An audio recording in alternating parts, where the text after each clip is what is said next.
নমস্কার বন্ধুরা, আমরা প্রথমে যে চারা তৈরি করেছিলাম চন্দ্রমল্লিকার, সেই চারাগুলো আমরা এই গ্লাসে প্রথম বসিয়েছিলাম এবং পুরোটাই সিলিন্ডারে বসানো আছে। তো আমি প্রথমে এই গ্লাস থেকে এটাকে বের করে নিলাম। বের করে নিয়ে দেখুন কত সুন্দর শিকড় ছড়িয়েছে, রুট বল তৈরি হয়ে গেছে, খুব সুন্দর রুট বল তৈরি হয়ে গেছে। এবার এটাকে আমি 5 ইঞ্চি পটে এটাকে দেবো। এই 5 ইঞ্চি পট আমার একটা আছে, এখানে একটা খোয়া দিয়ে দিলাম, দিয়ে কিছুটা আমি সিন্ডার দিয়ে ভর্তি করিয়ে দিলাম। সিন্ডার দিয়ে ভর্তি করিয়ে দিলাম, দেওয়ার পরে এটা এখানে বসিয়ে দিয়ে মাঝখানে সুন্দর করে বসিয়ে দিলাম, দিয়ে এবার চারিদিক দিয়ে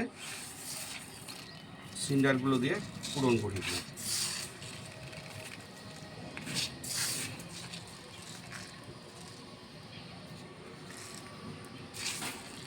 বাস, এটা হয়ে গেল। তবে এটা এখনও কমপ্লিট হয় নাই। এখানে একটা মাঝখানে একটা আমি কাঠি বসিয়ে দিয়ে এটাকে আটকে দেবো, যাতে এরকম একটা কাঠি এখানে বসিয়ে দেবো। কাঠিটা আজকে রেডি নেই আমার কাছে। কাঠিটা বসিয়ে এটাকে বেঁধে দেবো যাতে গাছটা নড়াচড়া আর করতে না পারে। তারপরে আমরা এখান থেকে এটাকে 8 ইঞ্চি পটে ট্রান্সফার করব।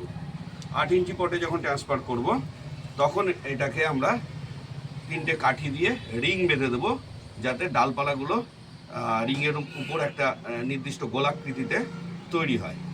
নমস্কার, আজকে এখানেই।